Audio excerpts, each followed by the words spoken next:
আপনার হাতের ফোনটি অফিসিয়াল নাকি আনঅফিসিয়াল কিভাবে আপনি খুব সহজে আইডেন্টিফাই করবেন অর্থাৎ চেক করবেন। তো যারা অলরেডি স্মার্টফোন আসলে কিনতে চাচ্ছেন তাহলে অফিসিয়াল কিভাবে চেক করা হয়, আনঅফিসিয়াল কিভাবে চেক করা হয়।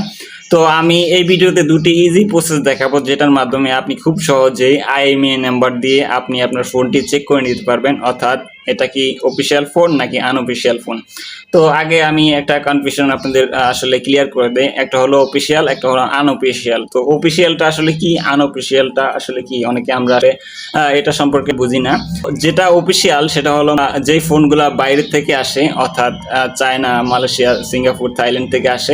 যখন আসে তখন কিন্তু নির্দিষ্ট পরিমাণে স্মার্টফোনের দাম অনুযায়ী কিন্তু সরকারকে একটা ব্যাট ট্যাক্স কিন্তু প্রোভাইড করতে হয়, অর্থাৎ ফোনের মূল্য অনুযায়ী একটা পার্সেন্টেজ কিন্তু যে দেশে স্মার্টফোনগুলো নিয়ে যাওয়া হয় সে দেশের সরকারকে কিন্তু দিতে হয়।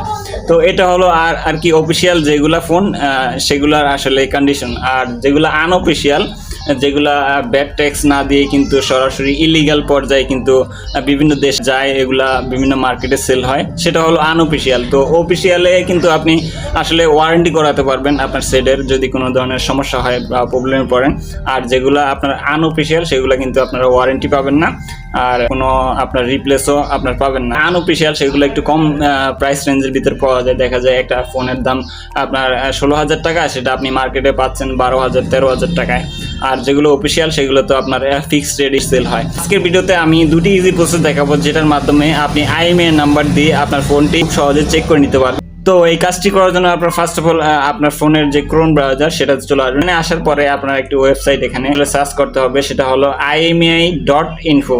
এই ওয়েবসাইটে আসার পরে এখানে আপনাকে অবশ্যই আপনার ফোনের যেই আইএমইআই নাম্বার আছে সেটা কিন্তু এখানে প্রোভাইড করতে হবে। তো সিম্পলি আপনারা আইএমইআই নাম্বার কোথায় পাবেন, আপনারা আপনাদের স্মার্টফোনের বক্সের উপরে পাবেন। তাছাড়া আপনি এখান থেকে ডায়াল করেও আপনি আপনার ফোনের আইএমইআই নাম্বারটি আসলে নিতে পারবেন। তো *#06# ডায়াল করলে আপনার ফোনের যে আইএমইআই নাম্বার এটা কিন্তু আপনি এখান থেকে পাবেন। এখান থেকে নিয়ে আপনি জাস্ট এখানে চলে আসবেন, এখানে ক্রোম ব্রাউজার আসবেন।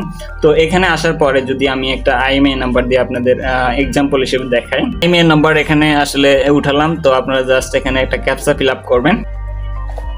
ক্যাপচাটা ফিল আপ করে দিছি এবং দেখেন আমার এই আইএমইআই নাম্বারটা কিন্তু চেক করা হচ্ছে। আপনাদের মডেল অনুযায়ী আইএমইআই নাম্বার দিলে এখানে কিন্তু আপনার সেট সম্পর্কে বিভিন্ন ধরনের ডিটেলস দেখতে পারবেন। তো আমি যদি স্ক্রল ডাউন করে নিচে চলে আসি, আমার ডিভাইসের সবগুলা ইনফরমেশন কিন্তু এখানে স্টেপ বাই স্টেপ চলে আসবে।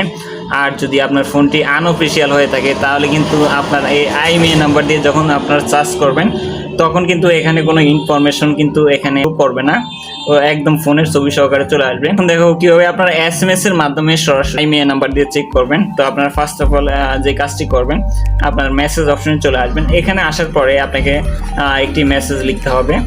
তো আমি যদি এখানে লিখি 16002, তো এটা লেখার পরে আপনাকে এখানে টাইপ করতে হবে KYD, এখানে স্পেস দিবেন। স্পেস দিয়ে আপনার পুরো আইএমইআইটা এখানে সাবমিট করবেন, অর্থাৎ আপনি যেই ফোনটা আসলে চেক করতে চান সেটার আইএমইআই নাম্বারটা এখানে বসাবেন, ঠিক আছে। তো আমি এখানে আমার আইএমইআই নাম্বারটা এখানে বসাচ্ছি। আপনারা সিম্পলি এখানে আইএমইআই নাম্বারটা দেবেন আর কি। তো এখানে আইএমইআই নাম্বারটা দেওয়ার পরে আপনাকে অবশ্যই করতে হবে, এখানে মেসেজটা সেন্ড করতে হবে। তো আমি এখান থেকে মেসেজটা আমি সেন্ড করে দিচ্ছি। তো আপনারা ফার্স্ট অফ অল KID লিখে আপনার যে আইএমইআই নাম্বারটি সেটা এখানে লিখবেন এবং 16002 এই নম্বরে আপনারা যে কোনো সিম থেকে আপনারা সেন্ড করতে পারেন। তো সেন্ড করলে কিছুক্ষণের ভিতরে আপনার সার্ভার থেকে আপনার ফোনের যে অফিসিয়াল ফোন যদি হয়ে থাকে তাহলে আপনার অফিসিয়াল ফোনের যাবতীয় ইনফরমেশন এখানে চলে আসবে। তো এইভাবে আপনারা ইজিলি দুইটি প্রসেসের মাধ্যমে, একটা হলো ওয়েব ব্রাউজারের মাধ্যমে চেক করতে পারেন বা আপনার যেভাবে SMS করে চেক করতে পারেন। তো এভাবে আসলে অফিসিয়াল এবং আনঅফিসিয়াল ফোন আপনি খুব সহজে আইডেন্টিফাই করতে পারেন। তো